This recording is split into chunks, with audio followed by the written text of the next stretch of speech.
서론, 주 만나기를 예비함. 모든 제7일 안식일 예수 재림교인들은 예수께서 저들을 위하여 예비하러 가신 그 아름다운 본향으로 데려가시려고 오실 그때를 간절한 마음으로 고대하고 있다. 그 하늘 본향에는 죄나 실망이나 주림이나 가난이나 질고나 사망이 다시는 없을 것이다. 사도 요한이 충성한 자에게 이 말 특권을 명상하였을 때 그는 보라, 아버지께서 어떠한 사랑을 우리에게 주사 하나님의 자녀라 일컬음을 얻게 하셨는고. 우리가 지금은 하나님의 자녀라 장래에 어떻게 될 것은 아직 나타나지 아니하였으나 그가 나타내심이 되면 우리가 그와 같을 줄을 아느니라고 외칠 수밖에 없었다. 품성이 예수와 같이 되는 것이 바로 하나님께서 당신의 백성에게 주신 목표이시다. 하나님의 형상으로 창조함을 받은 인간 가족들이 하나님과 같은 품성으로 화하는 것이 태초부터의 하나님의 계획이셨다. 이 계획을 성취시키기 위하여 에덴 동산의 우리의 처음 조상은 얼굴을 직접 대면하여 이야기하는 방법으로 그리스도와 천사들에게서 교훈을 받을 것이었다. 그러나 사람이 범죄한 후에는 다시는 이런 방법으로 하늘 천사들과 자유로이 이야기할 수 없게 되었다.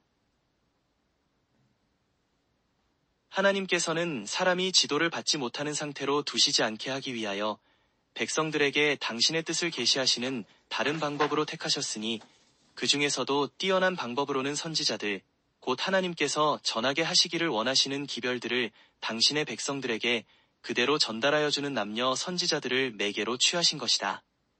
하나님께서는 이스라엘 백성들에게 너희 중에 선지자가 있으면 여호와가 이상으로 나를 그에게 알리기도 하고 꿈으로 그와 말하기도 하거니와 하고 설명하셨다.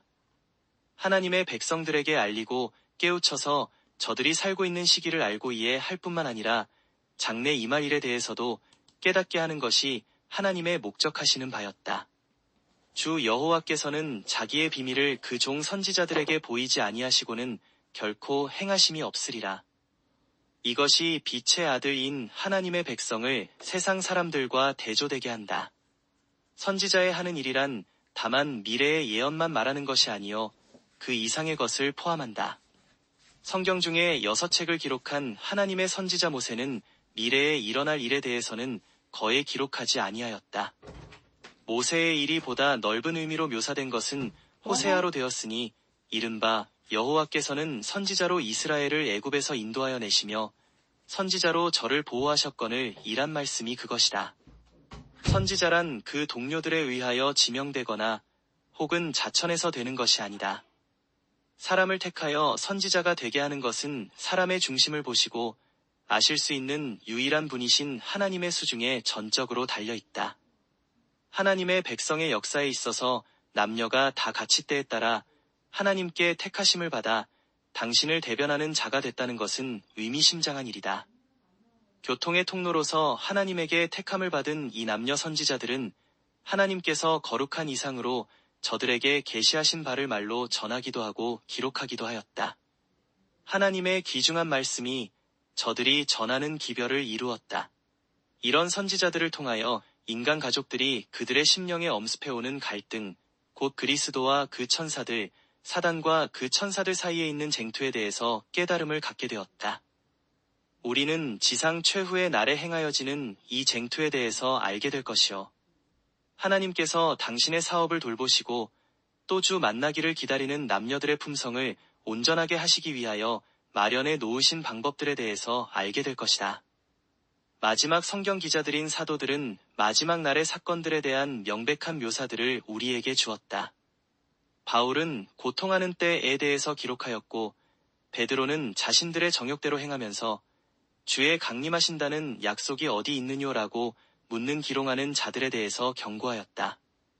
이 시기에 교회는 투쟁을 만나게 될 것인 바 요하는 사단이 남은 자손들로 더불어 싸우려고 나오는 것을 보았던 것이다. 이 성경 기자들은 예수께서 오시기 전에 당신의 백성들에게 특별한 빛과 도움을 주는 것이 하나님의 계획이심을 알았다. 바울은 기술하기를 그리스도의 오심을 간절한 마음으로 기다리는 교회 곧 재림교회는 모든 은사에 부족함이 없을 것이라고 하였다. 교회는 연합하고 온전하며 좋은 지도력과 예언의 신의 선물로 말미암아 축복을 받을 것인 바 곧 사도와 선지자와 복음 전하는 자와 목사와 교사가 교회 안에 있게 될 것이다. 사도 요한은 말세의 교인들 곧 남은 교회를 하나님의 계명을 지키는 자이며 계명을 지키는 교회임을 밝히고 있다. 이 남은 교회는 또한 대언의 영인 예수의 증거를 갖게 되리라는 것이었다. 그렇다면 예언의 교회인 제7일 안식일 예수 재림교회가 존립하게 되자 그 교회 안에 예언의 신을 두게 하신 것이 하나님의 계획이셨다는 것은 명백하다. 하나님께서 지나간 여러 세기에 있어서 특히 곤고한 시기에 당신의 백성들에게 말씀하신 것과 똑같이 쟁투가 치열하여지고 때가 위급하여진 지상 종말의 시기에 당신의 백성들에게 말씀하신다는 것은 매우 합당한 일이다. 그리하여 예언의 교회인 제7일 안식일 예수 재림교회가 100여 년 전 예언으로 말미암아 지정된 바로 그 시기에 존립하게 되었을 때에 하나님께서 거룩한 이상으로 내게 보이셨다고 말하는 음성이 우리 중에 들리게 된 것이다. 이 말은 자랑하는 말이 아니라 하나님을 위하여 말하라는 부르심을 받은 17세의 소녀가 한 말이었다. 70년이라는 신실한 봉사를 통하여 지도하며 시정하며 교훈하는 그 음성이 우리들 가운데 들렸다. 그리고 그 음성은 하나님의 택하신 사자 엘렌지, 화잇에 지칠 줄 모르는 부두로 말미암아 우리에게로 온 수많은 책들을 통하여 오늘날에도 여전히 들리고 있다. 그리스도와 사단 간에 있는 대쟁투에 대한 이상. 1858년 3월 중순의 일요일 오후에 미국 동부의 한 마을에 있는 교사는 예배드리기 위하여 모인 남녀들로 가득 차 있었다. 제임스 화잇 장로가 어떤 청년의 장례식을 주장하고 장례 설교를 하고 있었다. 그가 말하기를 마쳤을 때에 엘렌지, 화잇 부인은 슬퍼하는 자들에게 몇 마디 말을 하고 싶은 충동을 느꼈다. 그는 일어서서 이 분가량 이야기하다가 이내 중단하고 말았다. 사람들은 그의 입술에서 나올 다음 말을 들으려고 쳐다보았다. 그들은 하나님께 영광, 하나님께 영광, 이라는 외침이 점점 강력해지면서 3번 반복되는 것을 듣고 어지간히 놀랐다. 화잇 부인은 묵시를 보고 있었다. 화잇 장로는 화잇 부인이 받은 묵시에 대해서 사람들에게 말하였다. 그는 화잇 부인이 17살이 된 어린 때부터 묵시들을 받아왔다고 설명하였다. 그는 화잇 부인의 눈이 열려 있어서 먼데 있는 것을 무엇인가 응시하고 있는 것처럼 보이지만 사실은 그가 주위의 사물에 대해서 전혀 의식을 하지 못하고 자기 주위에 일어나고 있는 일에 대해서 아무것도 모른다고 그들에게 말하였다. 그는 민수기 24장 4절과 16절을 들어 말하였다. 거기엔 하나님의 말씀을 듣는 자 전능자의 이상을 보는 자, 엎드려서 눈을 뜬 자에 대한 말씀이 있다. 그는 화잇 부인이 묵시를 보는 동안 숨을 쉬지 아니하였다는 것을 사람들에게 말하고 다니엘 10장 17절을 펴서 다니엘이 묵시를 보는 동안의 경험에 대해서 읽었다. 내 몸에 힘이 없어졌고 호흡이 남지 아니하였사오니라고 그는 읽었다. 그 다음에 화잇 장로는 관심이 있는 사람들은 나와서 화잇 부인이 묵시를 보는 동안 그를 시험해보라고 청하였다. 그는 항상 이런 시험을 자유롭게 하도록 허락하였고 묵시를 보는 동안 의사를 데리고 와서 시험할 수 있다면 그것도 즐겨 허락하였다. 사람들은 가까이 다가서서 화잇 부인이 숨을 쉬지 않으면서도 그의 심장은 정상적인 고동을 계속하고 그의 뺨 색깔도 보통이라는 것을 볼 수 있었다. 거울을 가져와서 얼굴에 갖다 댔으나 거울에 김이 조금도 서리지 아니하였다. 그 다음에 저들은 초를 가져다가 거기에 불을 댕기고 그의 코와 입 가까이에 갖다 댔다. 그러나 불꽃은 흔들리지 않고 꼿꼿이 서 있었다. 사람들은 화잇 부인이 숨을 쉬지 않는다는 것을 알았다. 그는 방 주위를 걸어다니며 그에게 계시되는 사물에 대해서 짧은 탄성을 바라며 이야기할 때에 그의 팔을 부드럽게 움직였다. 다니엘과 같이 처음에는 육신의 힘이 없어지고 이어서 초자연적인 능력이 그에게 주어졌다. 화잇 부인은 2시간 동안 묵시를 보았다. 그는 2시간 동안을 한 번도 호흡하지 아니하였다. 그리하여 묵시가 그칠 무렵에 그는 숨을 깊이 들여마셨다가 약 1분간 정지하고 호흡을 다시 한 다음에 곧이어 정상적인 호흡을 하였다. 그와 동시에 그는 주위의 사물을 알아차리기 시작하였고 주위에서 일어나고 있는 일에 대해서도 의식하게 되었다. 화이트 부인이 묵시 보는 것을 종종 본 일이 있는 마르다. 아마돈 여사는 다음과 같이 설명하였다. 묵시를 보는 동안 그의 눈은 떠 있었다. 호흡은 없었지만 어깨와 팔다리를 부드럽게 움직여서 그가 묵시 보는 것을 표현하였다. 아무라도 그의 팔다리를 움직일 수 없었다. 그는 종종 때로는 자기 주위에 전개되는 하늘이나 지상의 광경을 본대로 표시하는 외마디 말과 또는 몇 마디 이야기를 하는 수도 있었다.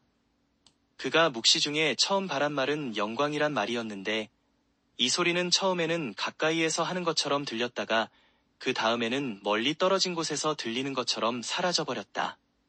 이것이 때로는 반복되었다. 묵시를 받는 동안 참석한 사람 가운데 흥분하는 이가 없었고 공포를 일으키는 일도 없었다. 그 장면은 엄숙하고 조용하였다. 묵시가 끝나서 그가 하늘의 광명에서 벗어나 말하자면 지상으로 다시 돌아오게 되었을 때 그는 최초의 정상적인 호흡을 하면서 긴 한숨과 더불어 어둡다고 외치곤 하였다. 그리고는 맥없고 힘이 없었다. 이제 우리는 그 교사에서 2시간이나 묵시를 받은 이야기로 되돌아가야 되겠다. 이 묵시에 대해서 화이트 부인은 후에 이렇게 기록하였다. 내가 10년 전에 본 그리스도와 사단 사이에 있는 각 시대의 대쟁투에 대한 묵시 중 대부분이 반복되었고 나는 그것을 다 쓰라는 지시를 받았다. 묵시 중에 그는 자기 앞에 전개되는 모든 장면이 실제로 목격하는 것과 같이 생각되었다는 것이다. 처음에는 그가 하늘에 있었고 죄와 루스벨의 타락을 목도하는 것으로 생각되었다. 그 다음에 그는 세계의 창조를 목도하였고 우리의 시조가 에덴 동산에 있는 것을 보았다. 그는 저희가 뱀의 유혹에 넘어가서 에덴 동산에서 쫓겨나는 것을 보았다. 성경의 역사가 계속해서 빨리 그의 앞을 지나갔다. 그는 부조들과 이스라엘 선지자들이 가진 경험들을 보았다. 그 다음에 그는 우리 구주 예수 그리스도의 생애와 죽으심, 그리고 하늘로 올라가셔서 대제사장으로서 줄곧 봉사하고 계심을 목도하였다. 그 다음에 그는 제자들이 나아가서 복음 기별을 땅끝까지 전파하는 것을 보았다.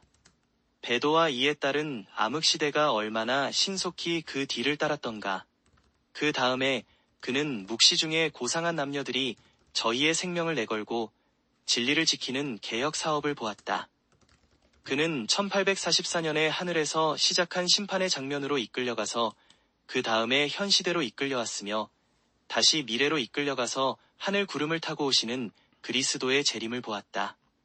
그는 천년기의 장면과 지구가 새롭게 되는 광경을 보았다.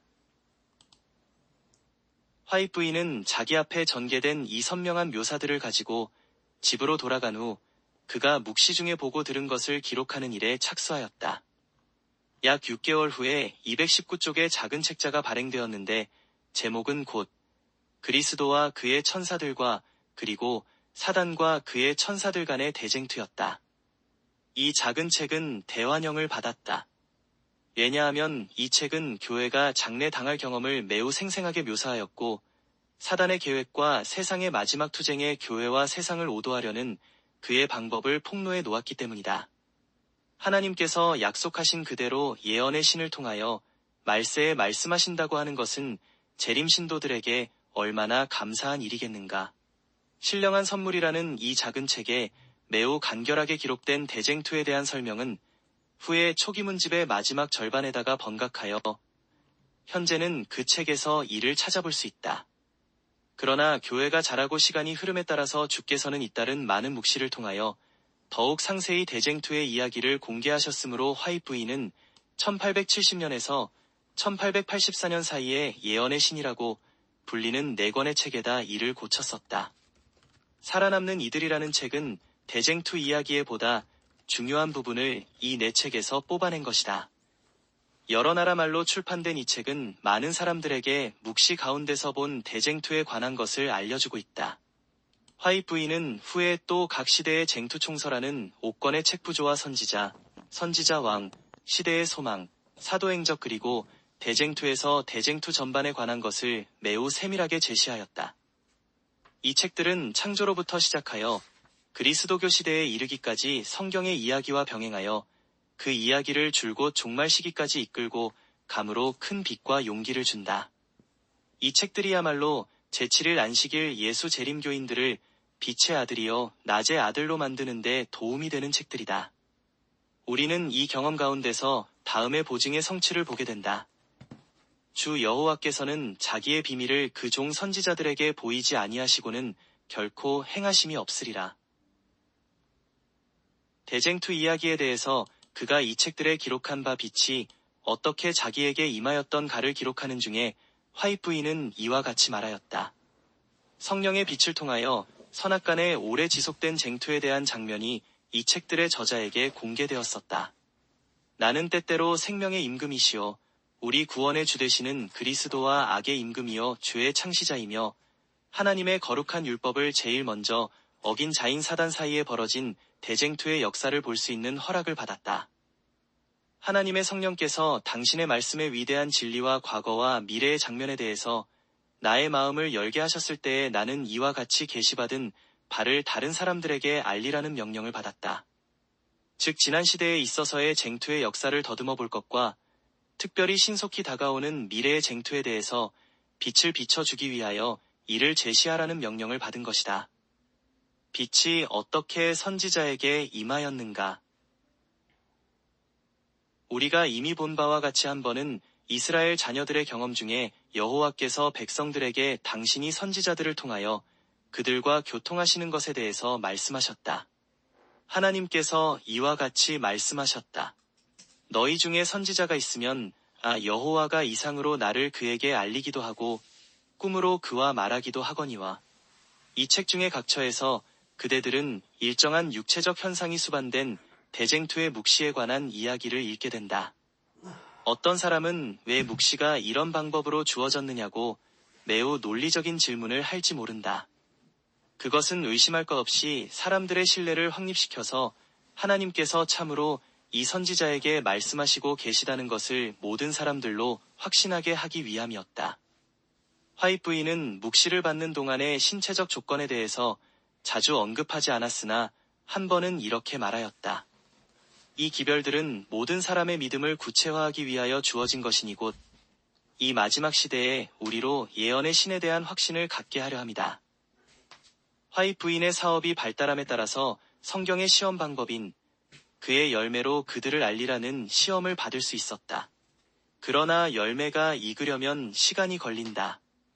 그래서 주께서는 처음부터 묵시를 주시는 것과 관련이 있는 증거들을 주셔서 사람들이 믿도록 하신 것이었다.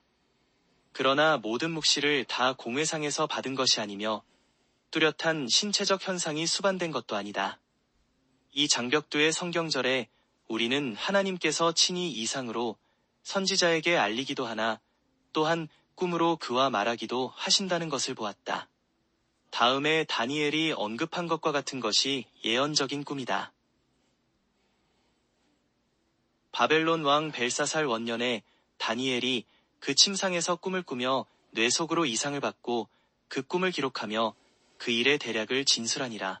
다니엘은 몇몇 신뢰들을 가지고 자기에게 계시된 것에 대해서 말할 때에 내가 밤이상 가운데 보았다고 말하고 있다. 화이트 부인의 경험 가운데 밤 시간에 그의 정신활동이 쉬고 있을 때에 묵시를 받은 적이 종종 있었다. 우리는 다음과 같은 말을 그 서두로 시작한 것을 보게 된다. 밤이상 가운데서 어떤 사건이 나에게 분명히 제시되었다고 한 바 다시 말하면 하나님께서는 그 선지자에게 예언적 꿈으로 자주 말씀하셨던 것이다.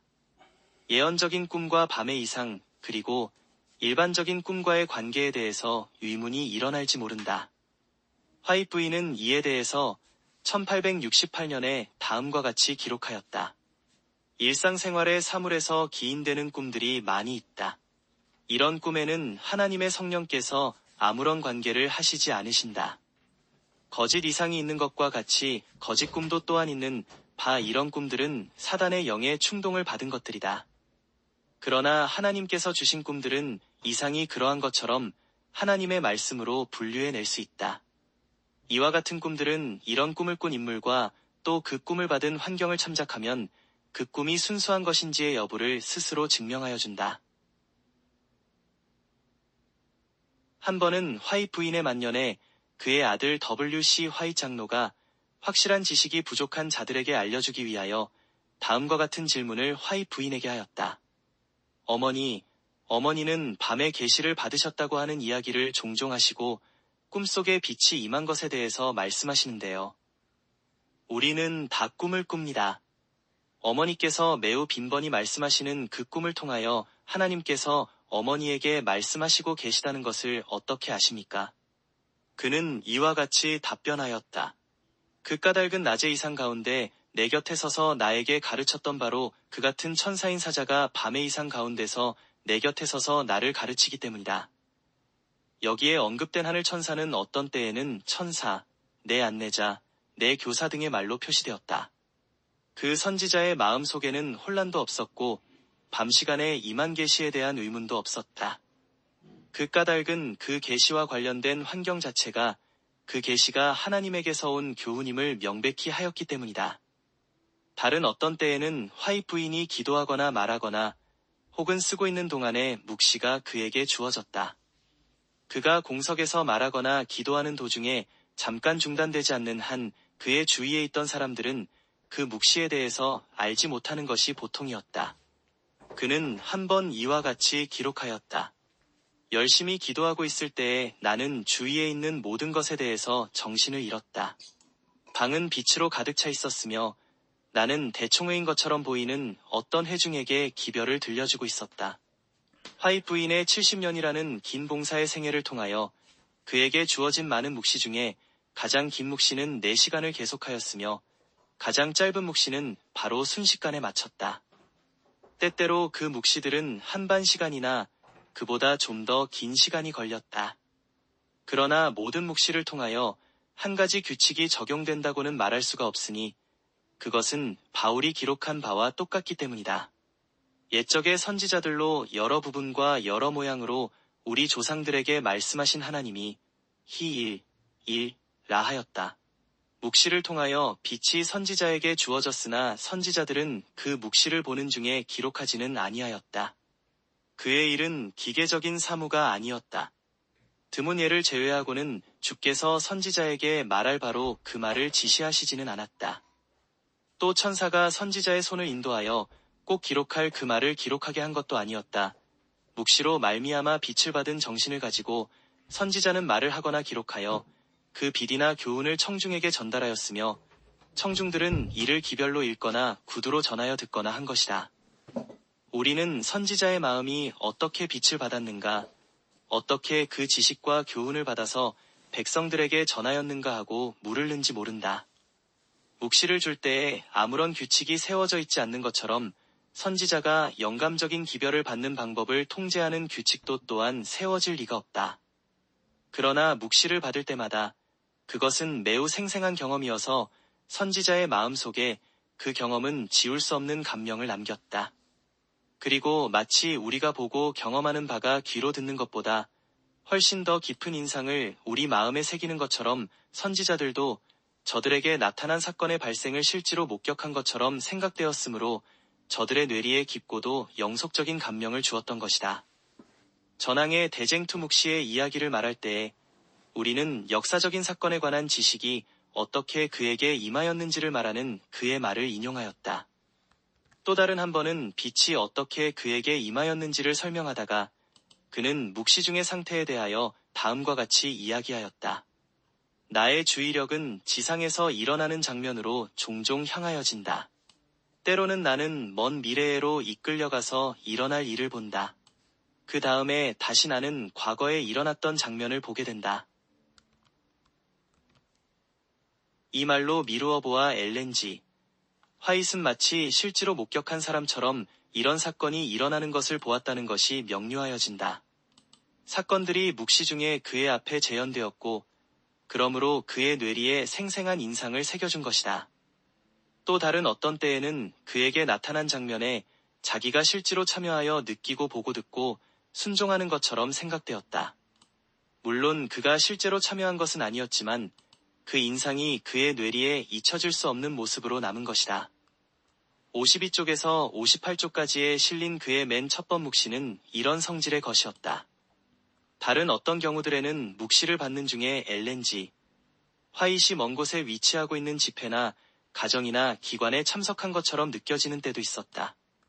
이런 회집에 참석하였다는 느낌이 너무나 생생하여서 화이트 부인은 각 개인들이 취한 행동이나 말을 자세히 지적할 수가 있었다. 한 번은 묵시를 보는 중에 화이트 부인이 우리 의료기관 중에 하나에 여행하여 병실을 방문하며 되어나가는 모든 것을 보는 것과 같은 느낌을 가진 적이 있다. 이 경험에 관하여 그는 이렇게 기록하였다. 천박한 이야기, 어리석은 농담, 뜻없는 웃음이 귀에 따갑게 들렸다. 나는 사람들이 시기심에 빠지는 것을 보았고 또 질투하는 말과 분별 없는 이야기에 귀를 기울였을 때에 놀랐다.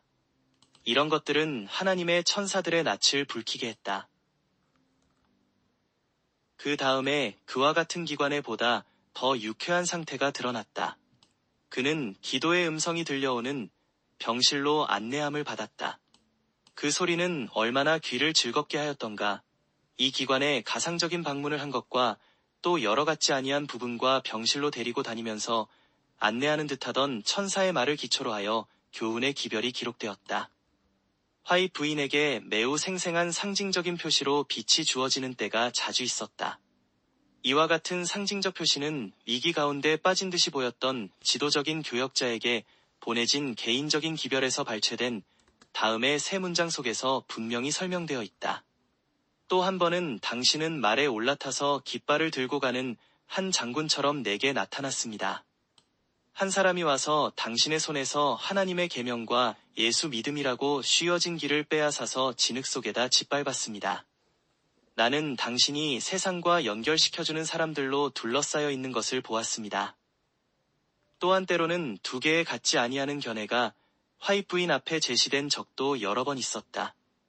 즉 이런 계획이나 정책을 따르면 이런 결과가 있을 것이라는 것을 예증하는 것이 그 하나요. 또 한 의견은 다른 계획 정책을 따라야 일이 더 잘 된다는 것이 그것이었다. 이 사실에 대한 훌륭한 예증은 미국 서부의 로말인다. 건강식료품 공장의 위치 선정 문제와 관련시켜서 찾아볼 수 있다. 총무와 그 협력자들은 이생병원 본관 곁에 큰 건물을 세울 계획을 짜고 있었다. 그 계획이 성숙해가는 동안 수백 마일 떨어진 자기 집에 있던 화이트 부인이 어느 날 밤에 두 개의 묵시를 받았다. 두 개의 묵시 중 첫 번째 것에 대해서 그는 이렇게 말하였다.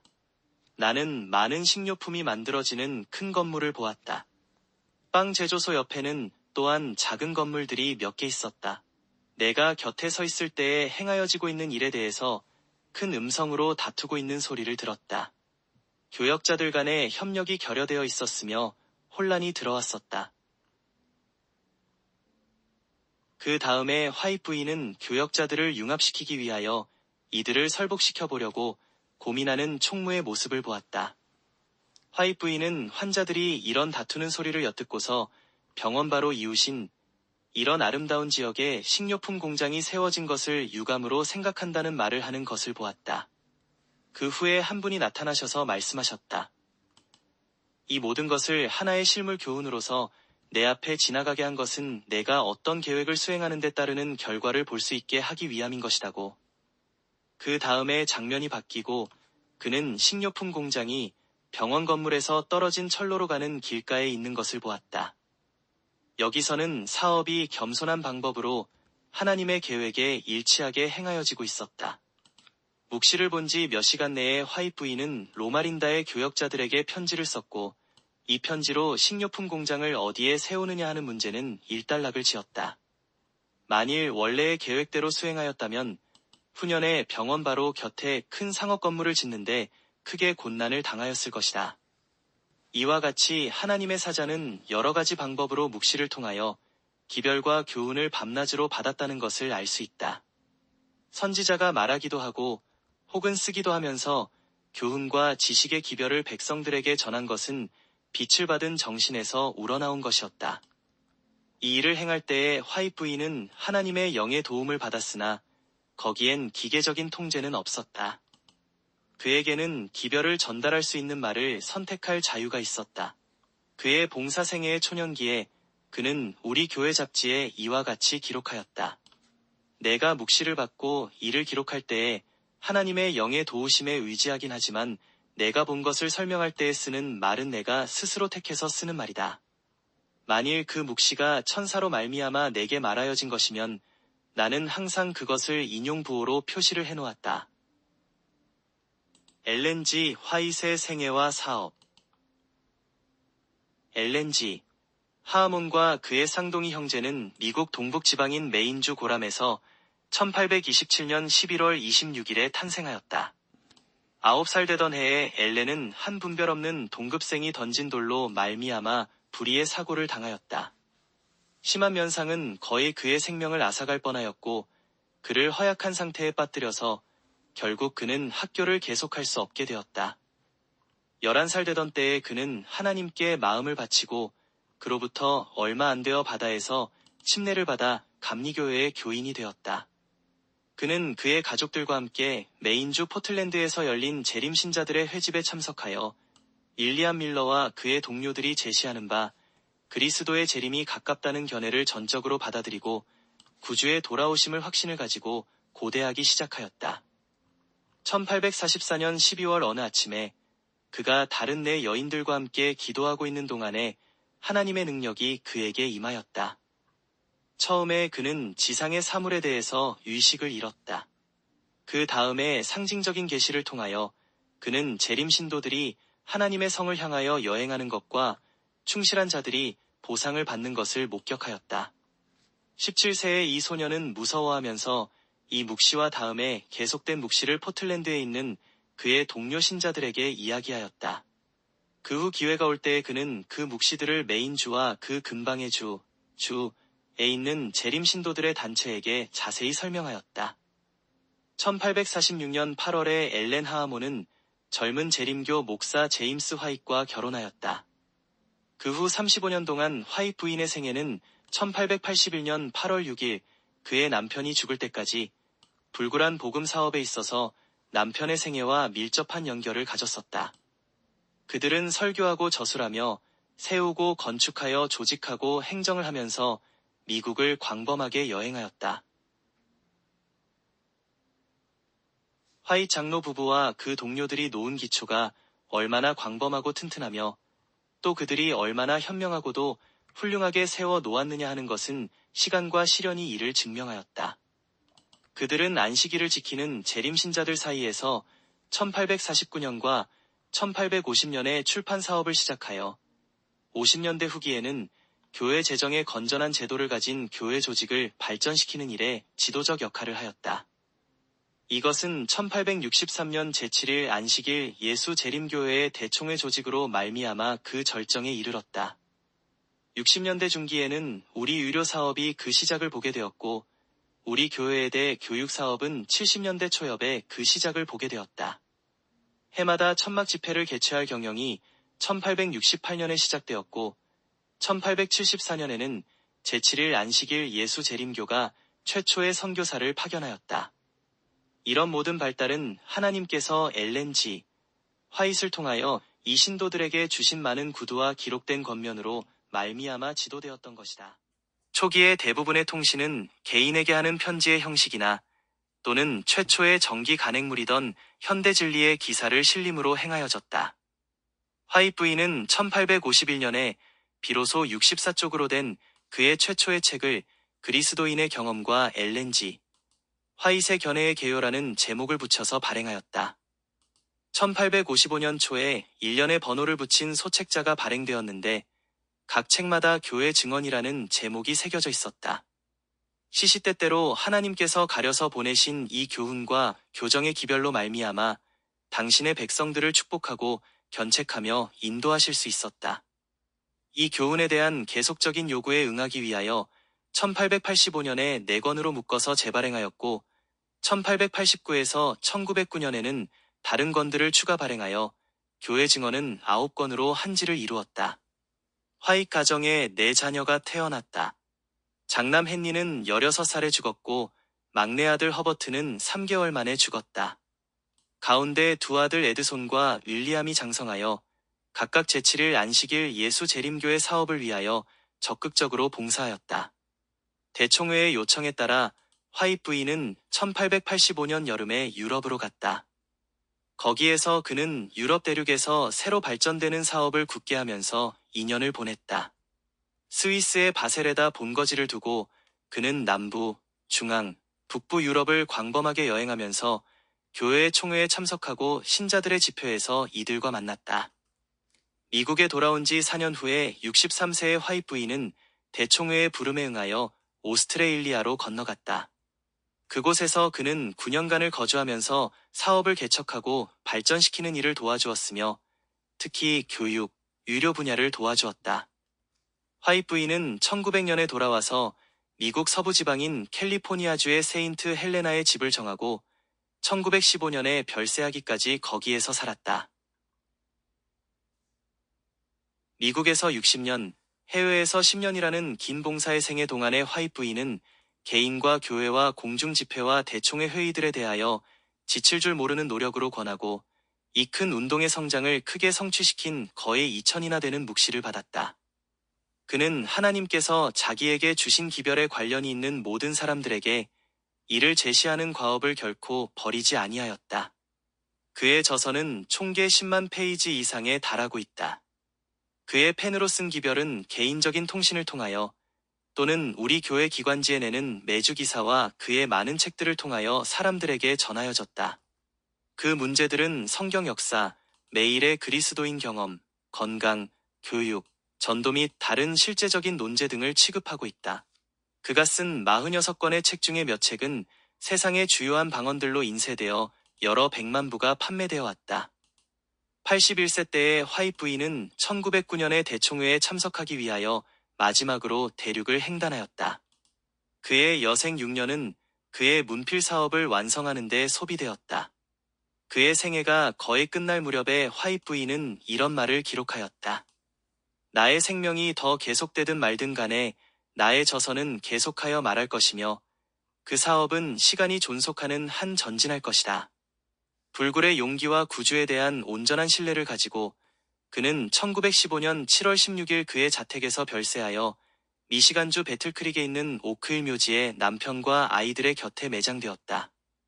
화이트 부인은 그의 동료 교역자와 교회와 가족들에게서 경건한 어머니여 열심 있고 관대하며 지칠 줄 모르는 신앙적 일꾼으로 역임을 받았다. 그는 교회 직원의 공직을 갖지 아니하였다. 그는 교회 앞에 그리고 자기 자신에게도 하나님께서 당신의 백성을 위하여 주신 기별을 가진 사자로 알려진 바 되었다. 그는 다른 사람들로 자기를 쳐다보라고 요구하지도 않았고 자신의 받은 선물로 재산이나 인기를 모으려는데 사용한 적도 없었다. 그의 생애와 그가 가진 모든 것은 하나님의 사업을 위하여 바친 바 되었다. 그의 죽음에 대하여 대중주간지인 인디펜덴트의 편집인은 1915년 8월 23일자 지면에서 부인의 충실한 생애에 대해서 다음과 같은 말로 그의 논평을 끝맺었다. 그는 그의 계시를 믿는 일에 전적으로 정직하였다. 그의 생애는 그 계시를 받을 만한 가치가 있었다. 그는 영적 자만을 보이지 아니하였으며 불결한 이익을 구하지 아니하였다. 그는 보람있는 여선지자의 생애를 살았고 또 그에 합당한 사업을 하였다.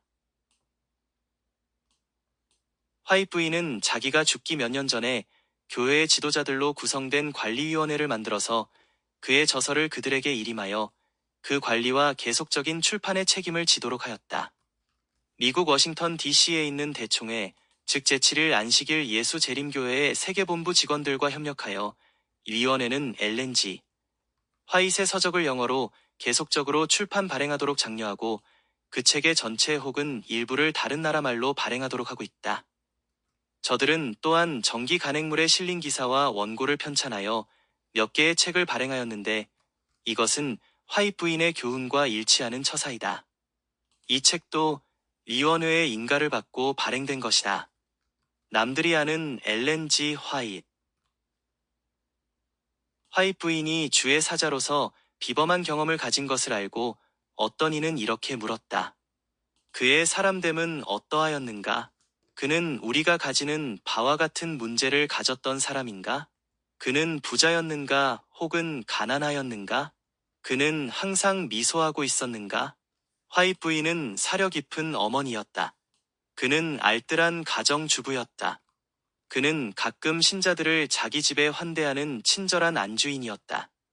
그는 유용한 이웃이었다. 그는 확신의 여인이었고 명랑한 성격의 소유자여 태도와 음성이 부드러웠다. 그의 경험 가운데는 침울하거나 웃음과 기쁨이 없는 신앙이 자리를 차지한 적이 없었다. 사람들은 그가 옆에 있으면 마음의 온전한 안정감을 느꼈다. 아마 화이트 부인을 알 수 있는 가장 좋은 방법은 그가 매일의 일기를 처음으로 기록한 1859년에 그의 가정을 방문하는 것일 것이다. 우리는 화이트 가족이 배틀크릭의 변두리에서 살았던 것을 알게 된다. 작은 농가였으나 대지가 넓어서 정원이 있었으며 몇 개의 과실나무와 한 마리의 소와 몇 마리의 닭 그리고 아이들이 일하고 놀 수 있는 마당이 있었다.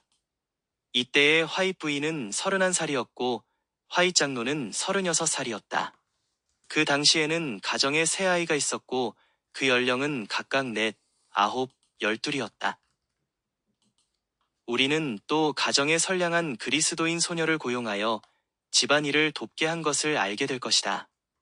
그 까닭은 화이트 부인이 종종 집에서 나가 있어서 설교와 저작에 분망한 때가 잦았기 때문이었다. 그러나 우리는 화이트 부인이 요리, 청소, 빨래 그리고 바느질 등 가정의 책임을 수행하였다는 것을 알게 된다. 그는 출판소에 가서 조용한 곳에서 글을 쓸 때도 여러 날 있었다. 또 다른 날들에는 그가 정원에서 꽃과 채소를 심고 종종 이웃 사람과 꽃을 교환한 사실을 알게 된다.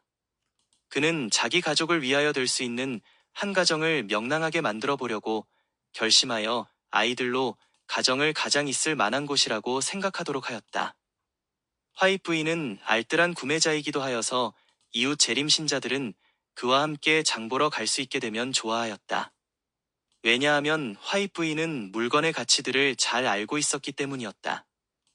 그의 어머니는 매우 실무적인 여인이어서 딸들에게 많은 가치 있는 교훈들을 가르쳤던 것이다. 그는 잘못 만들어진 물건은 질이 좋은 상품보다 결국은 훨씬 비싸다는 것을 알았다.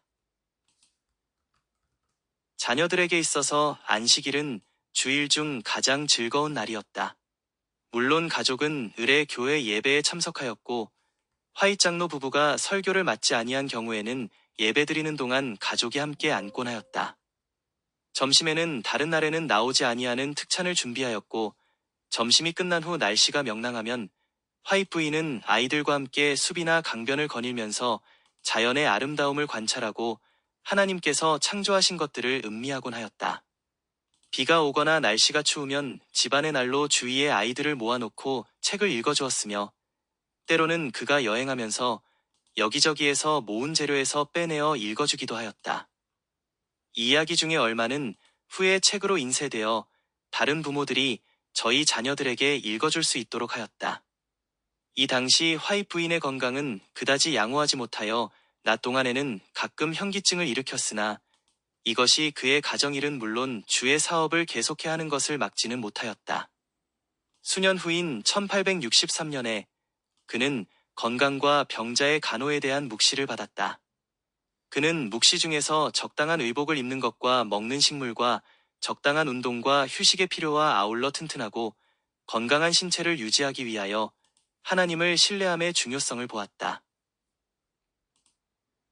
음식물에 관하여 하나님에게서 받은 빛과 육식의 유해성이 육식은 건강과 원기에 요긴하다는 화이트 부인 자신의 의견을 취소하게 하였다. 그는 자기의 마음을 비치는 묵시는 빛을 받아 가족의 식사 준비를 돕는 소녀에게 곡식과 채소와 견과와 우유, 크림, 계란 등으로 만들어진 건전하고 단순한 식물만을 식탁에 놓도록 하라고 지시하였다. 거기는 많은 실과가 있었다. 가족이 식탁에 왔을 때에 거기에는 훌륭하고도 건전한 식물이 많았으나 육식은 없었다. 화이트 부인은 고기는 몹시 먹고 싶어도 다른 음식에는 생각이 없었으므로 자기가 다시 돌아와서 단순한 식물을 맛있게 먹을 수 있을 때까지 식탁을 그냥 놔두기로 결정하였다. 다음 식사 때에도 같은 경험을 가졌으나 단순한 식물은 구미가 당기지 아니하였다. 그 후 다시 그들은 식탁에 왔다. 거기에는 건강과 기력과 성장에 가장 좋다고 묵시 속에서 지시를 받은 바 그 단순한 식품들이 있었다. 그러나 그는 습관화된 고기를 몹시 먹고 싶어 하였다. 그러나 그는 이제 고기가 가장 좋은 식물이 아님을 알고 있었다. 그는 자기의 손을 배 위에 얹고 내가 빵을 먹을 수 있을 때까지 기다려야 한다 고 하는 말을 자기의 배더러 말했다고 우리에게 말하여 주고 있다. 그 후 오래지 아니하여 엘렌지 화이트는 단순한 식품을 즐겨 먹을 수 있게 되었고 이 식사의 변화로 말미암아 그의 건강이 즉시로 양호하여져서 그의 여생은 비교적 좋은 건강 상태를 향유하였다. 이로 보아 화이트 부인도 우리 모두가 당하는 어려운 문제를 역시 가지고 있었다는 것을 알 수 있다. 우리 모두가 마땅히 승리를 거두어야 하는 것처럼 화이트 부인도 자신의 경험에서 식욕을 극복하여 승리를 거두어야만 했다. 건강개혁은 전 세계를 통하여 수많은 재림교인의 가족에게 축복이 되어 온 것처럼 화이트 가족에게도 큰 축복을 가져다 주었다. 건강개혁에 관한 묵시를 받고 화이트 가정이 환자를 치료하는 단순한 방법을 채택한 후에 화이트 장로 부부는 이웃 사람이 알아 누웠을 때에 종종 초청을 받아 치료하는 일을 도와주었는데 주께서는 그들의 노력에 크게 복을 주셨다. 다른 때에는 환자가 저희 집에 운반되어 완전히 회복할 때까지 친절히 간호를 받은 적도 종종 있었다. 화이트 부인은 산이나 호수나 바다에서의 소창이나 휴양하는 시간을 즐겼다.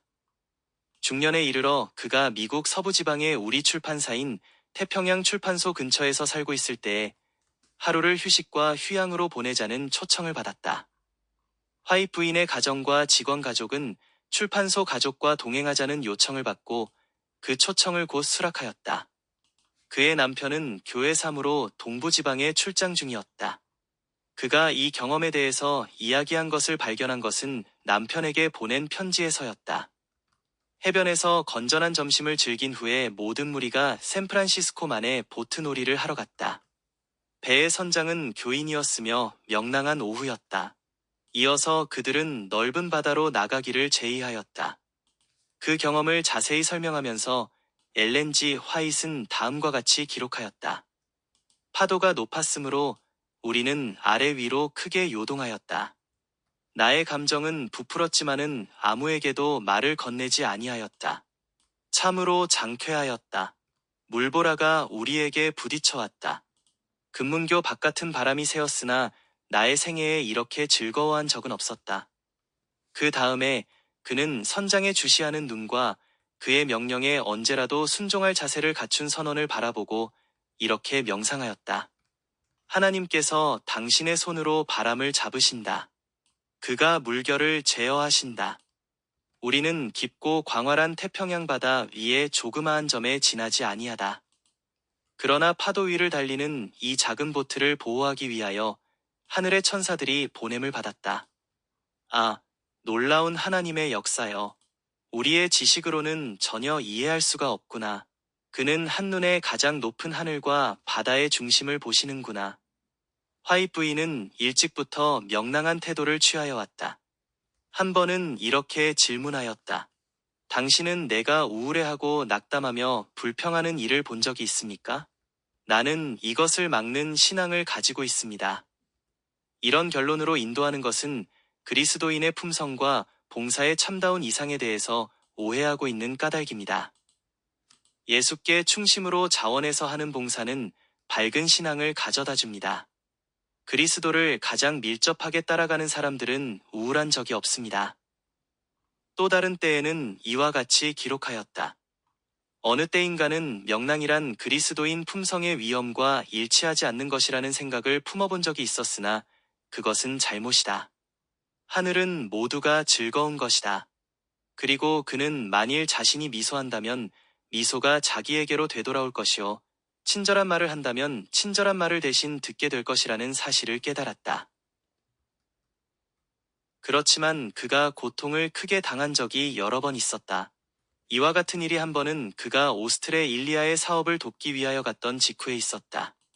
그는 거의 1년 동안을 몹시 앓고 심한 고통을 당하였다. 그는 대부분의 시간을 침상에 누워서 밤에는 두어 시간밖에 잘 수가 없었다. 이 경험에 대해서 그는 한 친구에게 이런 편지를 썼다. 무기력한 상태에 빠져 있는 내 자신을 처음에 발견하였을 때 나는 망망한 바다를 건너온 것을 깊이 뉘우쳤다. 내가 왜 미국에 머무르지 않았을까? 이런 손해를 보면서 왜 내가 이 나라에 있을까?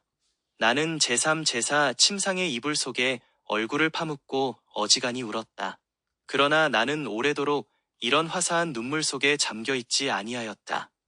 나는 스스로 이렇게 질문하였다. 엘렌지 화이사, 내가 어쩐 일이냐? 내가 오스트레일리아에 온 것은 대총회에서 내가 거기 가는 것이 가장 좋다고 판단한 바로 그곳으로 가는 것이 내 의무라고 생각하였기 때문이 아니냐? 이것은 내가 이제까지 실천해온 바가 아니냐? 그렇다고 나는 말하였다. 그렇다면 왜 거의 버림을 받았다고 생각하며 낙심하고 있느냐? 이것이 원수가 시키는 일이 아니냐? 그렇다고 생각한다고 나는 말하였다. 나는 얼른 눈물을 닦고 말하였다. 이제는 됐다. 나는 이제 다시는 어두운 쪽을 쳐다보지 않았다. 죽든지 살든지 나는 나를 위하여 돌아가신 그분께 내 영혼을 지켜주시도록 의탁하겠다. 그리하여 나는 주께서 만사를 형통하게 해주시리라고 믿었다. 이 어쩔 수 없는 무기력한 8개월 동안 나는 조금도 낙담하거나 의심하지 아니하였다. 나는 이제 이 일을 이 나라의 당신의 백성들의 유익과 미국에 있는 당신의 백성들과 내 자신의 유익을 위한 주의 크신 계획의 일부라고 생각하게 되었다. 나는 왜 그렇게 생각하게 되었는지 혹은 왜 그런지 설명할 수 없으나 그것을 믿는다. 그리고 나는 이 괴로움 가운데서 행복하다. 나는 하늘 아버지를 신뢰할 수 있다. 나는 그의 사랑을 의심하지 않는다. 화이트 부인이 그의 생애의 마지막 15년 동안을 캘리포니아의 자기 집에서 사는 동안 그는 점점 연로하여 갔다. 그러나 그는 작은 농장 주위에서 일하는 것과 그의 일을 보조하여 주는 사람들의 가족들의 행복에 대해서 관심을 가지고 있었다. 우리는 그가 저작으로 바쁘다는 것을 알게 된다. 그가 일찍 잠자리에 들어갔을 때에는 자정이 지나면 흔히 일을 시작하곤 하였다. 날씨가 좋으면 그의 일이 허용하는 대로 촌으로 잠깐 동안 드라이브를 하는 바 그 도중에 혹 그가 지나는 집의 정원이나 현관에 서 있는 부인을 만나게 되면 거기 멈추어서 그와 더불어 이야기하곤 하였다. 때때로 그는 식량과 의복이 결핍하다는 것을 발견하고 집에 가서 자기 가정용 비품에서 물건을 가져오곤 하였다. 그가 죽은 지 수년 후에도 그가 살던 산곡의 이웃 사람들은 그를 항상 예수의 이야기를 그렇게 친절하게 이야기하던 작은 백발의 여인으로서 기억하고 있었다. 그가 죽을 당시에는 약간 넉넉한 필수품과 생애의 기본적인 안전을 가졌었다. 그는 다른 사람들에게 자기를 모본으로 쳐다보도록 요청하지 아니하였다. 왜냐하면 그는 우리와 똑같은 사람이요 제7일 안식일 예수 재림교인으로서 부활하신 주의 공로에 의지하고 주께서 그에게 위탁하신 사업을 신실히 감행하는 자이기 때문이었다. 이와 같이 하여 그는 마음속의 신념을 가지고 그리스도인 경험에 일치하는 전생애를 끝마쳤던 것이다. 생애를 변화시킨 기별. 한 전도자가 미시간주 부슈넬에서 1년의 집회를 열었다. 그러나 침례를 베풀자 그는 신자들에게 기별에 합당한 집안도 잡아주지 못한 채 그 신자들에게서 곧 떠나가 버렸다. 그 신자들은 조금씩 낙심하게 되었고 어떤 이는 저희 악습을 다시 행하기 시작하였다. 나중에는 교회가 매우 작아져서 남아있던 10명 내지 12명의 교인들이 이제는 더 계속하여도 소용없다고 하는 결정을 보았다. 저들이 마지막 집회라고 생각한 모임을 산회시킨 직후에 우편물이 도착하였는데 그 편지 중에 리뷰 앤드 헤랄드지가 있었다. 여행 일기란에 화이트 장로 부부가 1867년 7월 20일에 회집을 열기 위하여 부슈넬에 온다는 통고가 있었다. 그날은 앞으로 일주일밖에 남지 않았다. 집으로 돌아가고 있는 사람들을 다시 불러오게 하기 위하여 아이들을 보냈다. 숲속에 장소를 마련하고 모두 나서서 저희 이웃을 초대하고 특별히 물러선 교인들에게 그리하기로 결정을 보았다. 7월 20일 안식일 아침에 화이트 장로 부부가 60명이 모인 숲에 도착하였다. 화이트 장로가 아침 설교를 하였다. 오후에 화이트 부인이 설교하기 위하여 일어섰으나 성경절을 읽은 후에 그는 당황해하는 빛을 보였다.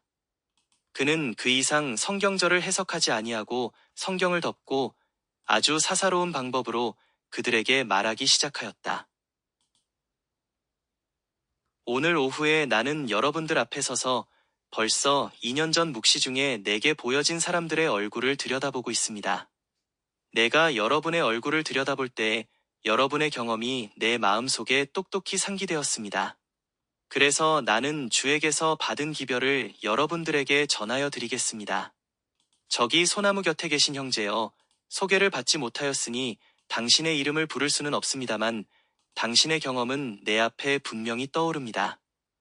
그러고 나서 그는 이 형제에게 그가 신앙에서 타락한 것에 대해서 말하였다.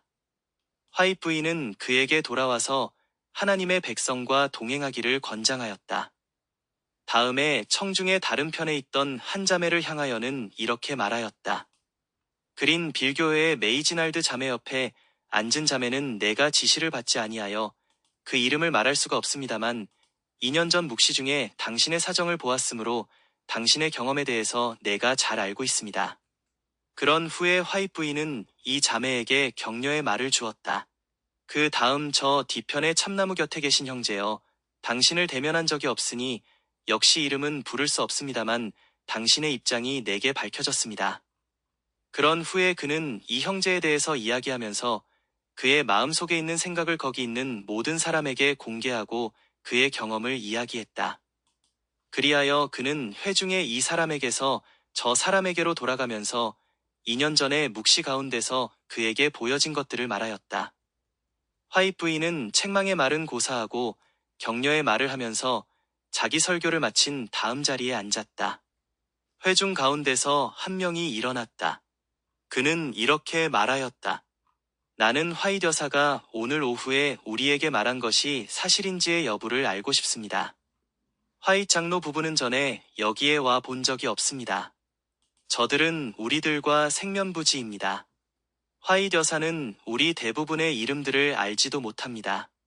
그런데 그가 오늘 오후에 이곳에 와서 2년 전에 묵시를 받아 그 묵시 중에 우리의 사정들을 보았다고 말을 할 뿐만 아니라 하나씩 개인적으로 이야기를 계속하여 여기에 있는 모든 사람들에게 우리의 생활하는 것과 속셈을 공개하니 이 모든 것이 각 사람의 입장과 실제로 부합합니까?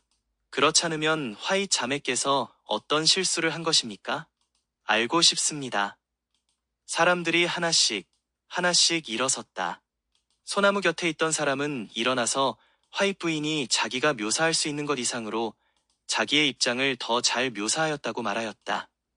그는 자기의 자행자지한 것을 고백하였다. 그는 다시 돌아와서 하나님의 백성들과 동행하겠다는 자기의 결심을 피력하였다. 그린빌 교회에서 온 메이날드 자매 옆에 앉았던 자매도 간증하였다.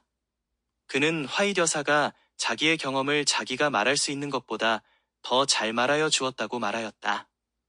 화이트 여사가 견책과 격려의 말을 한 참나무 곁에 있던 사람은 화이트 여사가 자기의 경우를 자기가 묘사할 수 있는 것보다 더 잘 묘사하였다고 말하였다. 그도 자복하였다. 죄가 배척함을 받았다. 하나님의 영이 임하셔서 부슈넬에는 심령의 부흥이 일어났다. 화이트 장로 부부는 그 다음 안식일에 다시 와서 침례를 베풀었고 부슈넬 교회는 든든한 기반을 잡고 존속하였다. 주께서는 당신을 바라는 모든 자들에게 하시는 것과 같이 부슈넬의 당신의 백성들도 사랑하셨다. 물은 내가 사랑하는 자를 책망하여 징계하노니 그러므로 내가 열심을 내라 회개하라는 말씀이 거기 참석한 사람들의 마음속에 떠올랐음에 틀림없다. 사람들은 주께서 저들을 보시는 것과 같이 자신의 마음을 들여다보았을 때에 저들은 자신의 진정한 상태를 깨닫고 저희의 생애가 변화되기를 갈망한 것이었다. 이것이 화이트 부인에게 주어진 많은 묵시의 참된 목적이다. 화이트 장로가 죽은 후 오래지 않아 화이트 부인은 헬즈버그 대학 근처에서 살았다. 몇 명의 젊은 숙녀들이 학교에 다니는 동안 그의 가정에서 머물렀다. 그 당시에는 머리에 간단한 그물을 써서 종일토록 머리를 깨끗하고 단정하게 하는 것이 습관으로 되어 있었다. 어느 날 이 소녀들 중에 하나가 화이 부인의 방을 지나다가 잘 만들어진 머리 그물을 보았는데 그것을 그가 갖고자 했다. 그것을 놓쳐서는 안 되겠다고 생각하여 그는 그것을 취하여다가 그의 트렁크를 열고 그 꼭대기에다가 넣어 두었다. 조금 후에 외출하기 위하여 옷을 입으면서 화이 부인은 그의 머리 그물을 살폈으나 찾지 못하여 그것을 쓰지 못하고 나갈 수밖에 없었다. 가족이 함께 모인 저녁에 화이 부인은 없어진 머리 그물에 대해서 최근에 보았으나 아무도 그것이 어디 있는지를 안다고 말해주는 사람이 없었다. 하루쯤이 지난 후 화이 부인이 학생의 방을 지나가는데 트렁크를 열어라는 음성이 들렸다. 트렁크는 그의 소유가 아니었으므로 그는 그것을 열고 싶지 않았다. 두 번째의 지시에 그는 그 음성이 천사의 음성임을 알았다. 뚜껑을 올렸을 때에 그는 천사가 왜 그 말을 하였는지를 알았다. 왜냐하면 거기에 그의 머리 그물이 있었기 때문이다. 가족이 다시 상면하였을 때에 화이 부인은 그 그물이 절로 없어질 리가 없다고 말하면서 다시 물어보았다. 아무도 말을 꺼내지 아니하므로 화이 부인은 채근하는 일을 그만두었다. 며칠 후에 화이 부인이 저술하는 손을 멈추고 쉬고 있을 때에 매우 짤막한 묵시를 받았다. 그는 한 소녀의 손이 머리 그물을 석유 등잔 속에 떨어뜨리는 것을 보았다. 그물은 불길에 닿자 불에 살라져 없어지고 말았다. 그것이 묵시의 끝이었다. 가족이 다음에 다시 모였을 때에 화이 부인은 머리 그물이 없어진 것을 다시 강조해서 말하였으나 아무도 자복하는 사람이 없었고 그것이 어디에 있는 것을 아는 것 같지도 아니하였다. 좀 후에 화이 부인은 이 젊은 여성을 불러내어 천사의 음성에 대해서 그에게 말하고 그가 트렁크 속을 본 것과 매우 짤막한 묵시 중에 그 머리 그물이 등잔불에 타 없어지는 것을 보았다고 말하였다. 이 사실이 밝혀지자 그 소녀는 그물을 취하였다가 발각될까봐 그것을 태워버렸다는 것을 자백하였다. 그 소녀는 화이 부인과 하나님 앞에서 자기가 한 일을 뉘우치고 시정하였다. 우리는 머리 그물쯤 하나 가지고 주께서 관여하시고 염려하시기에는 문제가 너무 사소하다고 생각할지 모른다. 그러나 그것은 도둑맞은 물증의 가치보다 훨씬 더 중요한 문제였다. 여기 제7일 안식일 예수 재림교회의 교인인 젊은 여자가 있었다. 그는 자기가 스스로 옳다고 생각하였으나 그는 자신의 품성 속에 있는 결함을 알지 못하였다. 그는 자기를 도둑질하게 하고 속이게 한 이기심이 자기의 품성 중에 있음을 깨닫지 못하였다.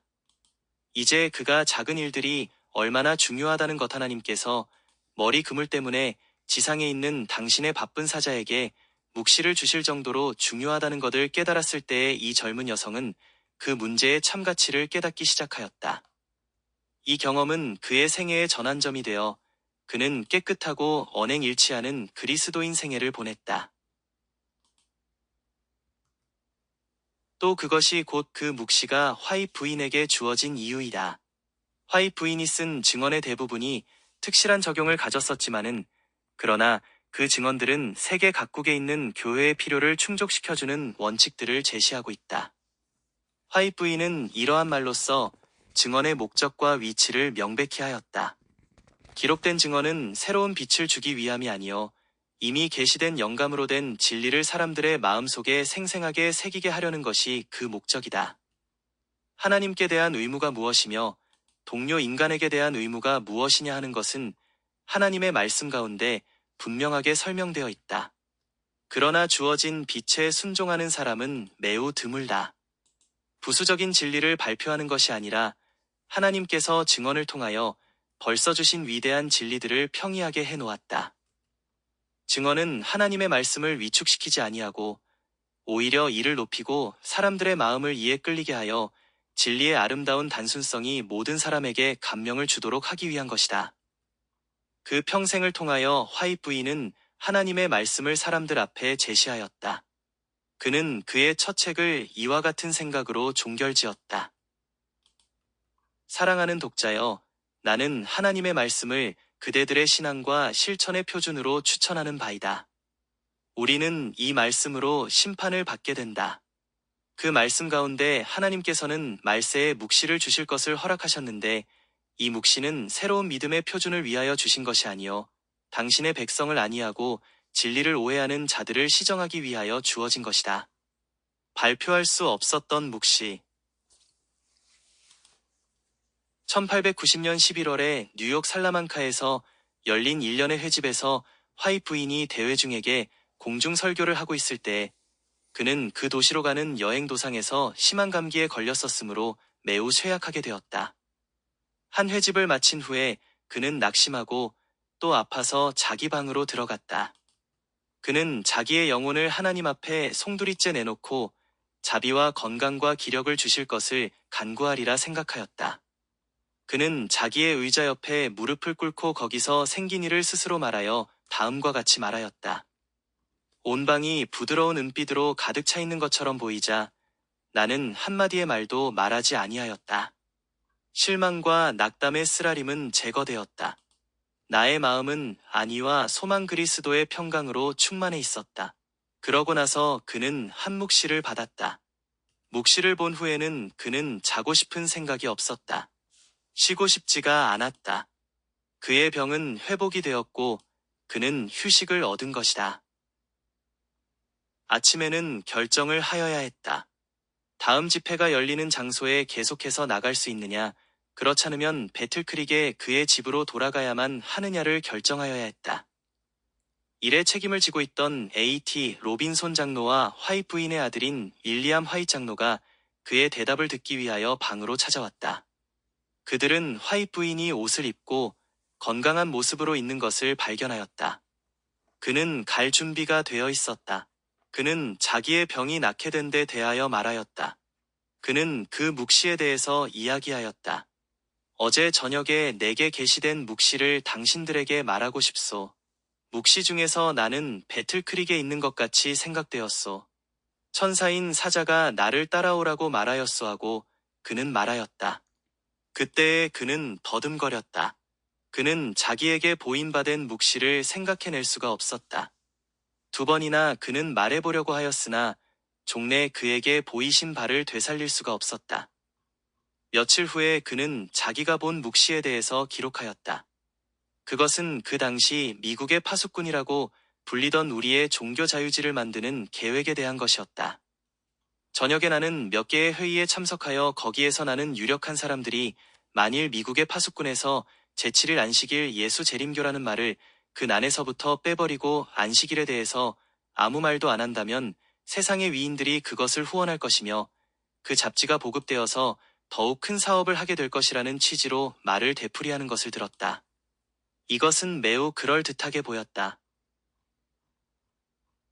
나는 그들의 얼굴이 밝아지는 것을 보았다. 저들은 파수꾼을 대중적인 성공을 거두게 하는 노선에 따라서 일을 하기 시작하였다. 이런 모든 일은 심령의 진리가 결핍한 사람들로 말미암아 제출되었다. 화이트 부인은 일단의 사람들이 이 잡지의 편집 노선에 대해서 의논하는 것을 본 것이 분명하다. 1891년 3월에 대총회가 열렸을 때에 화이트 부인은 아침마다 5시 반에 교역자들에게 설교를 할 것과 안식일 오후에는 4,000명의 총회 회중에게 설교를 하여 달라는 요청을 받았다.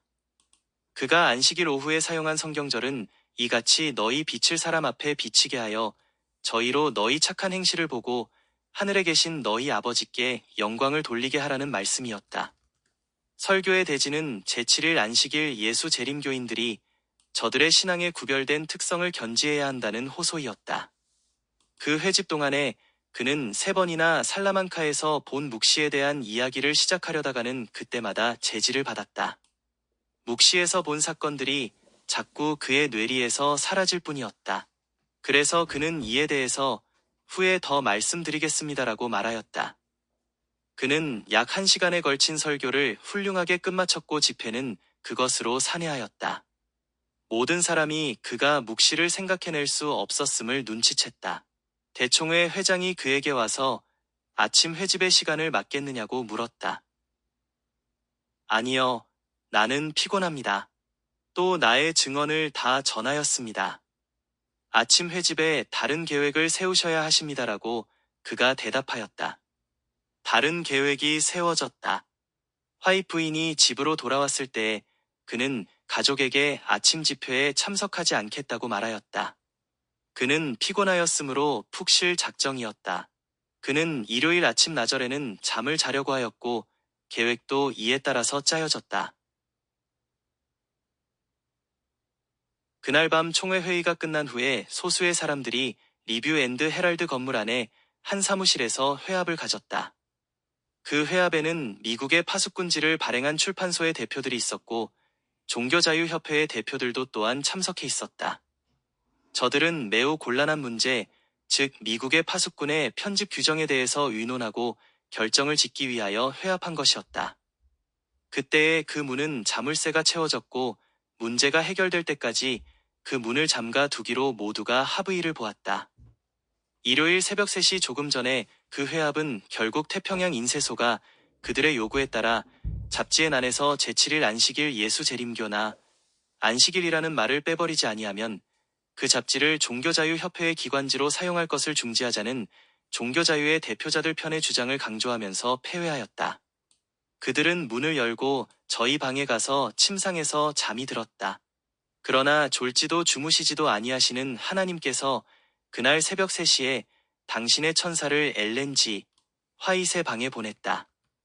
그는 잠에서 일으킴을 받아 5시 반에 교역자 회집에 가서 살라만카에서 본 묵시를 공개하라는 지시를 받았다. 그는 옷을 입고 자기 책상으로 가서 일지를 꺼내어 살라만카에서 본 묵시를 기록하였다. 그 광경이 똑똑하게 자기 머리에 떠올랐으므로 생각이 나는 대로 계속 기록하였다. 목사들이 성전에서 기도를 마치고 막 일어서고 있을 때에 화이트 부인이 원고를 한 뭉치 팔에 안고 문 쪽에 나타나는 것이 보였다. 대총회 회장이 그때의 설교자이었으므로 그가 화이트 부인을 향하여 말하였다. 화이트 자매, 오셔서 반갑습니다. 우리에게 전할 기별이 있습니까?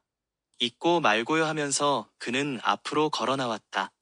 그리하여 그는 2일 전에 자기가 떠났던 바로 그 자리에서 이야기를 시작하였다.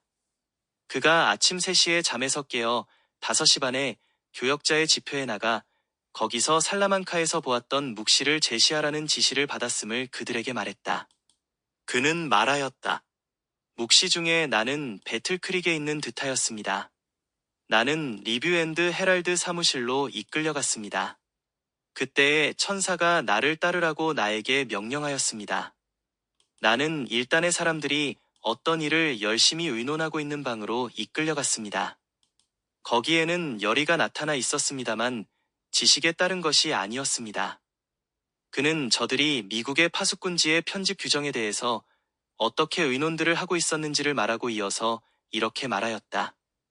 나는 한 사람이 한 권의 파수꾼지를 취하여 머리 위에 높이 쳐들고 안식일과 재림에 관한 기사들이 이 잡지에서 제거되지 않는다면 우리는 도저히 그 잡지를 종교자유협회의 기관지로 사용할 수 없다고 말하는 것을 보았습니다. 엘렌 G. 화이트는 수개월 전에 묵시 중에서 본 바 그 회합을 설명하면서 1시간을 이야기하고 그 계시에 의거하여 권면하였다. 말을 마치고 그는 앉았다. 대총회 회장은 그 이야기를 어떻게 생각하여야 좋을지 알지 못하였다. 그는 이런 회합에 대해서 하등에 들은 바가 없었던 것이다. 그러나 저들은 설명을 듣기 위해 오래 기다리지 아니하였다. 한 사람이 방의 후면에서 일어나서 이와 같이 말하기 시작하였기 때문이다. 내가 어제 저녁 그 회합에 있었습니다. 어제 저녁이라니. 화이트 여사가 말을 던졌다. 어제 저녁이라고요? 나는 그 묵시가 내게 보여진 때, 즉 수개월 전에 그 회합이 있은 것으로 생각하였는데요. 나는 어제 저녁에 그 회합에 있었습니다. 그리고 내가 머리 위에 잡지를 쳐들고 잡지의 기사에 관하여 비평을 한 바로 그 사람입니다. 내가 그른 쪽에 서 있었음을 송구스럽게 생각합니다. 그러나 나는 이 기회에 자신을 정당한 편에 세우도록 하겠습니다 하고 그는 말하면서 앉았다. 또 한 사람이 일어나서 말하였다. 그는 종교자유협회의 회장이었다. 그의 말에 주의하여 보라. 나는 그 회합에 있었습니다. 어제 저녁 총회가 끝난 다음 우리 중에 몇 사람이 리뷰 사무소의 내 방에서 회합을 가졌습니다. 우리는 안에서 문을 잠그고 오늘 아침 우리에게 공개된 그 문제와 사건을 꺼내놓고 의논하였습니다. 우리는 그 방에서 오늘 아침 3시까지 머물러 있었습니다. 내가 만일 일어난 사건과 또는 그 방에 있었던 사람들의 개인적인 태도에 대해서 묘사를 하기 시작한다. 하더라도 화이트 자매가 말한 것만큼 똑똑하고 정확하게 묘사할 수는 없을 것입니다. 내가 옳지 못하였고 또 내가 취한 입장이 정당하지 못하다는 것을 이제 알았습니다. 오늘 아침 받은 빛을 통하여 나는 내가 옳지 못하다는 것을 인정합니다. 그날 다른 사람들도 일어나 말을 하였다. 그 전날 밤 회합에 참석했던 모든 사람들이 일어나서 간증을 하며 엘렌 G. 화이트이 그 회합과 또 방 안에 있던 사람들의 태도를 정확하게 묘사 설명하였다고 말하였다. 일요일 아침 회합이 끝나기 전에 종교자유협회원들이 같은 자리에 소집되어 불과 5시간 전에 통과시킨 가결사항을 철회하였다. 만일 화이트 부인이 제지를 받지 아니하고 안식일 오후에 그 묵시를 이야기하였다면 그의 기별은 하나님께서 뜻하신 바 그 목적을 이루지 못하였을 것이다. 왜냐하면 그 회합은 그때까지는 아직 있지 아니하였기 때문이다. 아무튼 그 사람들은 안식일 오후에 들은 일반적인 권면을 유의하지 아니하였다. 저들은 저희 자신이 더 잘 안다고 생각하였다. 아마 저들은 오늘날의 어떤 사람들이 글쎄 아마 화이트 부인은 이해하지 못하였을 거야. 우리는 이제 같지 아니한 시대에 살고 있어. 그 권면은 예전에나 적용되지 지금은 맞지 않아라고 말하는 것처럼 판단하였는지 모른다. 사단이 오늘날 우리에게 속삭이는 생각은 1891년에 이 사람들을 시험한 것과 동일한 것이다. 하나님께서는 당신이 소유하시는 시간과 당신의 방법으로 그것이 당신의 사업이니 친히 인도하시고 지키신다고 하는 것을 명백히 하셨다. 하나님께서는 당신의 손으로 타륜을 잡으신 것이다. 엘렌 G. 화이트는 하나님께서 종종 일들을 위기에 직면하게 하사 당신의 간섭하심이 두드러지게 하신다. 그런 후에 하나님께서는 이스라엘에 하나님이 계시다는 것을 명시하셨다고 우리에게 말해준다. 증언과 독자. 엘렌 G. 화이트는 70년 동안 하나님께서 그에게 계시하신 일들을 말하고 기록하였다. 성경의 진리를 오해한 자들을 시정하기 위하여 여러 번 권면이 주어졌다. 여러 번 그 권면은 하나님께서 당신의 백성들이 따라오기를 원하시는 길을 지시하였다. 때로는 그 증언들이 생활 방법, 가정과 교회 문제를 취급하였다. 교인들이 이 기별들을 어떻게 받아들였는가? 화이트 부인이 일을 하기 시작한 때부터 책임있는 지도자들은 예언의 선물의 발표가 순수한 것인지 확인하기 위하여 그의 사업을 검토하였다. 사도 바울은 예언을 멸시하지 말고 범사에 해하려 좋은 것을 취하라고 권고하였다. 선지자를 알아보는 성경의 시험들이 화이트 부인의 사업에 적용되었다. 그리고 이것은 화이트 부인이 원하던 것이었다. 그는 이렇게 기록하였던 것이다. 이 사업은 하나님의 사업이든지 혹은 그렇지 않든지 둘 중 하나이다. 하나님께서는 사단과는 전혀 협력하지 않으신다. 지난 30년 동안의 나의 사업은 하나님의 인이 아니면 원수의 인이 찍혀 있다. 어중간한 일이란 있을 수 없다. 성경에는 선지자가 검토를 받는 4가지 시험이 있다. 화이트 부인의 사업은 이 시험에 각각 합격하였다. 1. 참 선지자의 기별은 하나님의 율법과 선지자들의 기별에 일치하여야 한다. 엘렌 G. 화이트의 저서는 하나님의 율법을 높이며 사람들을 전폭적으로 인도한다. 그는 성경을 믿음과 실천의 기준이요. 큰 빛으로 지적함과 동시에 그의 저서는 작은 빛으로서 읽는 모든 사람들을 큰 빛으로 인도한다고 가르친다. 2. 참 선지자의 예언한 말은 성취되어야 한다. 화이트 부인의 사업이 백성들을 지도하고 인도하는 면에서 모세의 사업과 매우 비슷한 한편, 그는 예언적인 태도로 장차 일어날 많은 사건들에 대해서 기록하였다. 1848년에 우리 출판 사업이 시작될 때 그는 이 사업이 자라나서 세상을 빛으로 에워쌀 것에 대하여 말하였다.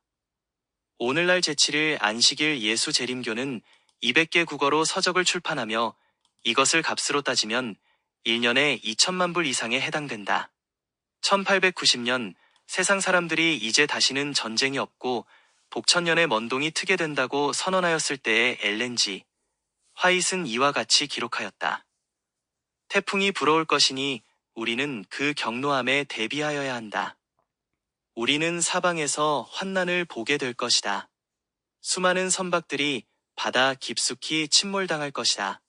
군함이 가라앉을 것이요 인간의 생명이 수백만이나 희생당할 것이다. 예언은 1차와 2차에 걸친 세계대전에서 성취되었다. 3. 참 선지자는 예수 그리스도가 육신으로 오심과 하나님이 인간의 육신으로 사람의 모습을 하셨음을 시인할 것이다.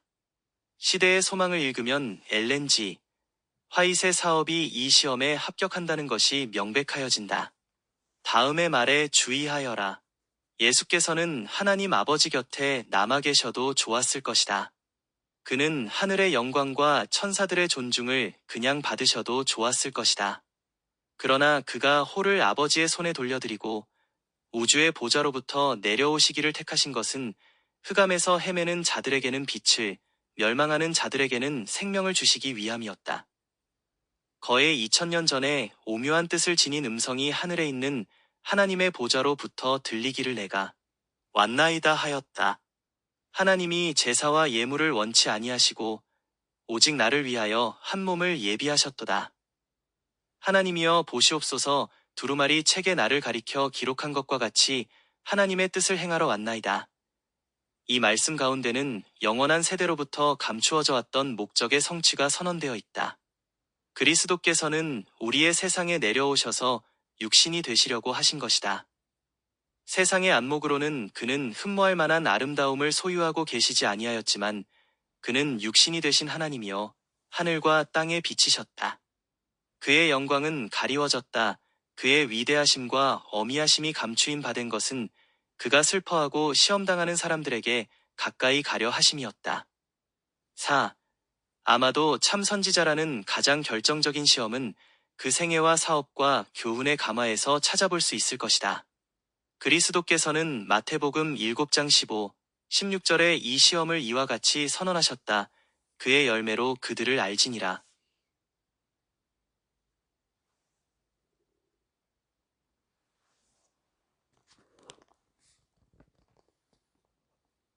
엘렌지 화잇의 생애를 검토하여 볼 때에 우리는 그가 자신의 교훈과 일치하며 우리가 선지자로서 기대하는 바에 어그러지지 않는 훌륭한 그리스도인 생애를 보냈다고 말할 수밖에 없다. 예언의 신의 권면에 따른 자들의 생애에서 나타난 열매를 볼 때에 우리는 그 열매가 선하다는 것을 알게 된다. 증언들은 선한 열매를 낳았다.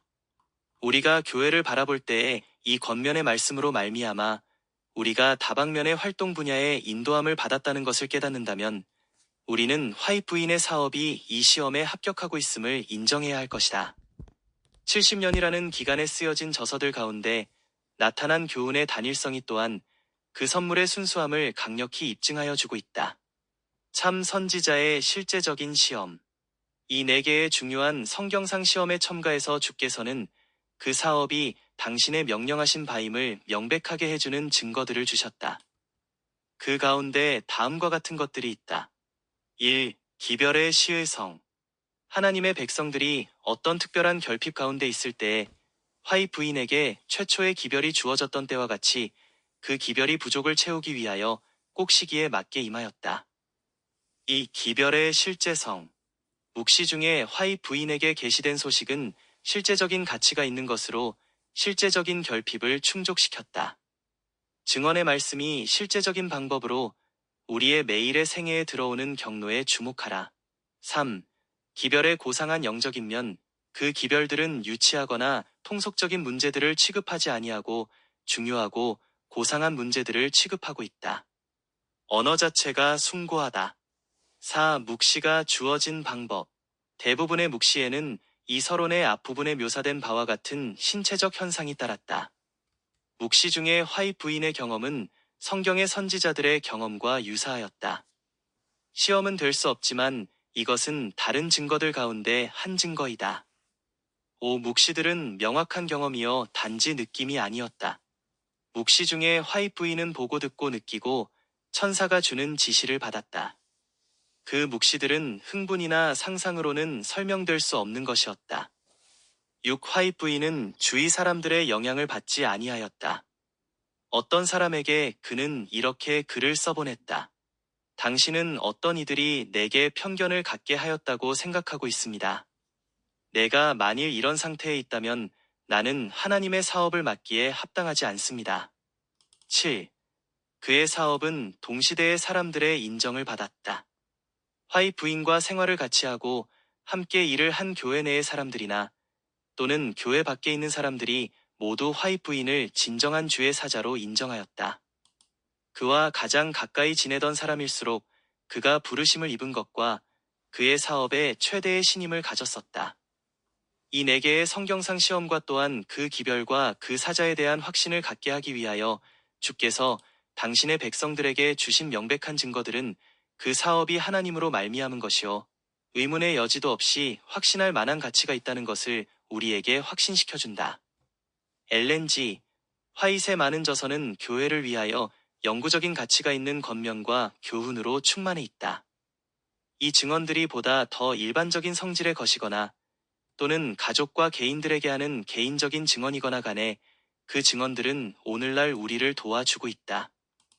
이 점에 대해서 화잇 부인은 이렇게 말하고 있다.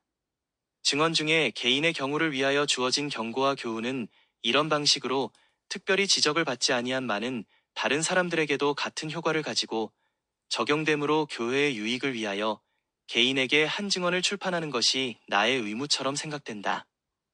일반적인 위험과 오류, 그리고 하나님을 사랑하고 그 계명을 지키는 모든 사람들의 의무를 제시하는데 이 증언들을 주는 것보다 더 좋은 방법을 나는 알지 못한다. 증언 가운데서 어떤 점을 찾아내어 이를 근거로 해서 동료 형제들을 비난하기 위하여 저들에게 읽어주는 것은 증언들을 그릇되게 사용하는 것이다. 사물을 이해함에 있어서 우리와 똑같이 형제들로 이해하도록 하기 위하여 증언들을 곤봉으로 사용하는 일이 있어서는 안 된다. 거기에는 개인이 하나님과 더불어서만 해결을 지어야 할 문제들이 있다. 오늘날 우리 자신의 생애에 적용되는 기본적인 원칙을 찾기 위하여 권면의 말씀을 연구하여야 한다. 어떤 기별들은 어떤 특정한 시간이나 장소를 위한 경고와 견책으로 주어졌으나 그러나 제시된 원칙은 그 적용과 시의를 얻은 사용에 있어서는 매우 광범위하다. 사람의 마음은 세계적으로 거의 공통이다. 즉, 한 사람이 당하는 어려운 문제는 종종 다른 사람의 어려운 문제이기도 한 것이다. 화잇 부인은 이와 같이 기록하였다. 한 사람의 잘못을 견책하심으로 하나님께서는 많은 사람들을 시정하시기를 꾀하셨다. 하나님께서 어떤 사람의 잘못을 밝히 드러내시는 것은 그와 같이 하심으로 다른 사람들을 경고하시기 위함이다. 화잇 부인은 그의 생애가 마칠 즈음에 다음과 같은 권면을 주었다. 하나님의 음성이 성령을 통하여 경고와 교훈으로 끊임없이 우리에게 임하였다. 시간과 시련이 그 주어진 교훈을 헛되게 하지 아니하였다. 기별의 초창기에 주어진 교훈은 종말기에 있어서도 따라가기에 안전한 교훈으로 서게 될 것이다. 여기에 실린 권면의 말씀은 엘렌지 화잇의 많은 서적에서 뽑았으나 교회 증언의 세계 보급판인 증언보감 3권에서 주로 뽑은 것으로 교인수가 적어서 소형판으로 단 한 번밖에 출판하지 못하는 지역의 교회에 매우 유용하다고 생각되는 교훈의 분야를 서술하고 있다. 이 권면의 말씀을 선출하고 정리하는 일은 대위원회에서 하였으며 예언의 신의 말씀의 관리와 광범한 사용에 대한 책임을 맡은 엘렌지 화잇 출판물 관리위원회에 인증하에 일하였다. 발췌는 때때로 간결하고 또 실제적인 기본 원칙에 대한 기사에 한정함으로 광범한 문제가 포함되도록 하였다. 너희는 너희 하나님 여호와를 신뢰하라 그리하면 견고히 서리라. 그 선지자를 신뢰하라 그리하면 형통하리라. 대하 20시 20분 1957년 7월 22일 워싱턴 DC LNG 화이쪄서 출판관리위원회